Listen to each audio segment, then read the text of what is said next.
عارف لما تكون ماشي في الصحراء ووسط السكون تحس ان في حد بيراقبك، تحس ان الهوا بيقولك ارجع، وان الارض اللي تحت رجليك مش ارض عادية.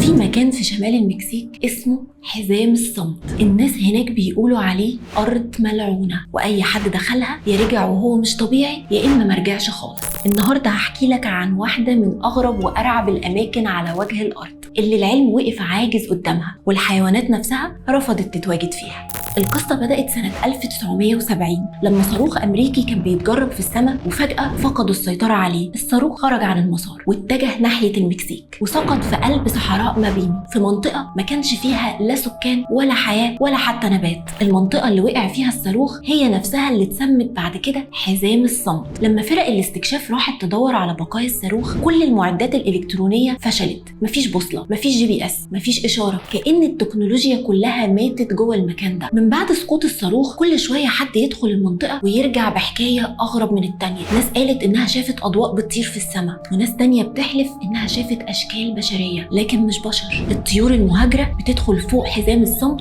وتبدأ تلف حوالين نفسها كأنها اتعمت، ودي طيور معروفة بدقة اتجاهها، يعني مش سهل إنها تتوه. واحدة من أغرب الحوادث كانت لفريق علماء دخلوا يستكشفوا المنطقة وكان معاهم كلب. الكلب أول ما دخل بدأ يلف حوالين نفسه ويعوي بصوت عالي جدا ويبص في الفراغ كأنه شايف حاجة محدش شايفها، وفجأة الكلب اختفى. دوروا عليه في كل حتة، لا صوت لا أثر ولا حتى جثته. وبعدها لاحظوا إن السلاحف لما تحطها على رجلها تتقلب لوحدها على ظهرها وتفضل تتخبط من غير ما تقدر تقوم، كأن في مجال مغناطيسي غريب بيأثر على أعضائها. أول ما تدخل جوه المنطقة تحس في حاجة بتكتم على صدرك، الهواء تقيل والصمت مش طبيعي. مش بس مفيش صوت بشر، ده حتى الطبيعة سكتت. الطيور مفيش، صوت الريح بقى خفيف كأنه همس، كأنك دخلت كوكب تاني، كأنك في عالم موازي موجود بس محدش شايفه. الاسم جاي من الظاهرة الغريبة دي، كل حاجة فيها صامتة، الموبايلات بتفصل، الراديو بيسكت، الأقمار الصناعية ما بتلقطش إشارة، حتى البوصلة بتلف وتقف وكأنها تايهة في وسط سحر الأرض. سنة 85 مجموعة من الهواة قرروا يعملوا بعثة استكشافية للمكان. كانوا ناويين يقعدوا أسبوع كامل، جايبين معاهم كاميرات ومعدات وخرايط. أول يوم كل حاجة ماشية كويس، بس من تاني يوم بدأت الحكاية تتغير. واحد من الفريق بدأ يتكلم مع نفسه، واحدة تانية شافت بنت صغيرة ماشية في الرمل واختفت فجأة. كارتر رئيس الفريق قال إنهم كانوا بيسمعوا صوت همسات جاية من تحت الأرض. وفي يومهم الثالث